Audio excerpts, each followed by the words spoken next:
Okay, I have here a very shiny Federal Lock, number 95, sent to me by Downundermonkey. Came in this nice Japanese packet. These are possibly Federal is the old name for pack lock, is my understanding, and I think this is better than most of the modern pack locks.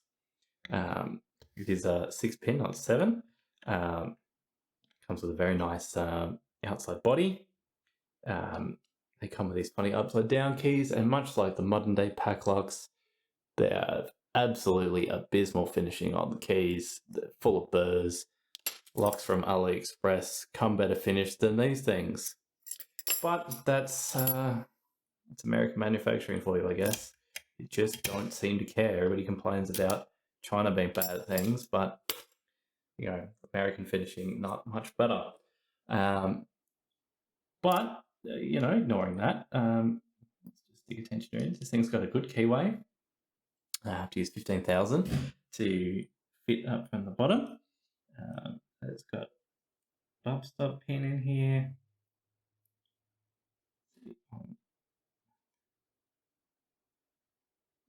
One's loose, 2, here it is, 3. Okay, tiny little set, 4,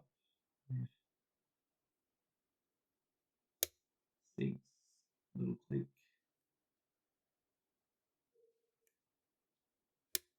4, little click.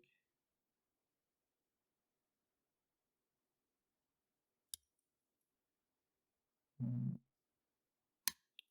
2, 1, 2, 3, 4, 5. Yep, default set. Right, let's go wiggle them in from the front.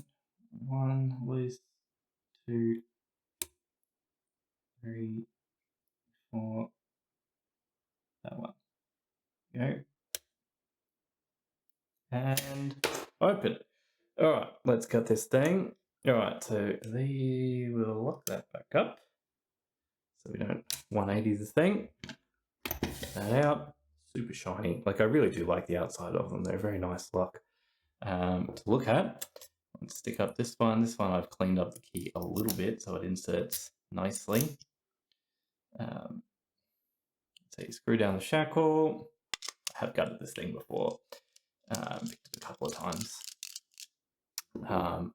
Not on camera, so that was not a blind pick, which explains why it was a little bit quicker. A bit of an idea how it fits together, but still, it is kind of a pain to get these plates out. This one, there we go. There we go, and it just comes out.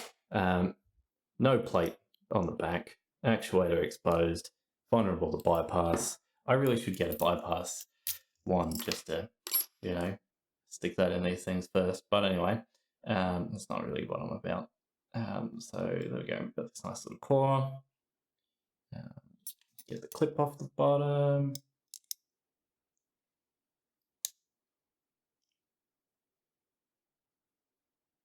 How do I do it? Come on.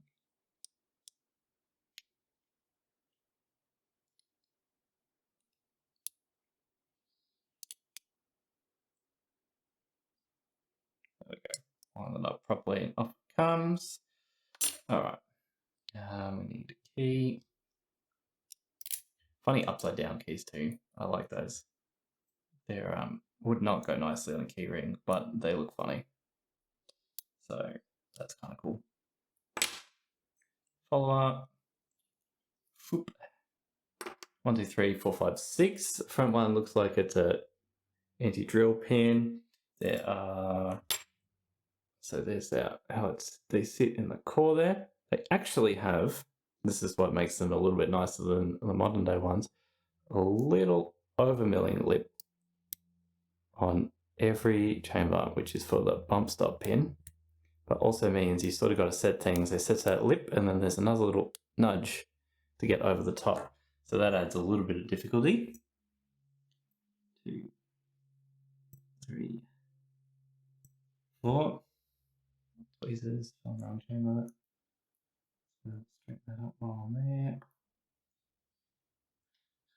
5 and 6, as well as we've got serrations on multiple key pins there, all of the longer ones, which is, nice. Does make it a bit harder. Pin 1, looks like a steel pin for drill. These things are going to stand a heck of a lot of drilling anyway, but still. 2 is a spool. 3 is the bump stop pin. 4 is a spool. 5 is a spool. 6 is a spool. The only one of those I had to set as a spool is 5. The others were able to preset, or they were too low, or I don't know, whatever. But only 5 actually fell into its counter rotation properly, or into the false set properly.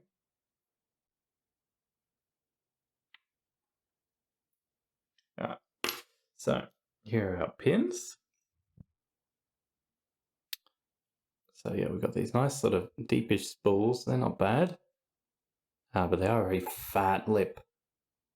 So like this last one here, that pin's too long. It doesn't even enter the spool part in the plug. And this bump one here, it's like a little barrel. So if I demonstrate that, it will sit, it will not fall down into the plug. It'll only sit about that far. Whoops, sorry, completely off camera. It fell off. Yeah, rather than go all the way down, it only fits just in on that lip. So the key pin won't be touching it. That makes them a bit hotter. Well, it's a thing. So rather abrupt ending there because someone was coming to my front door, so I quickly wrapped it up. But as I was saying, the bump stop pin just sits in there like so, doesn't go all the way down. And so that's why you've got that little bit of overmilling on each chamber so that they could rest on that. I guess they mill every chamber. This bump stop one could be in any position, presumably.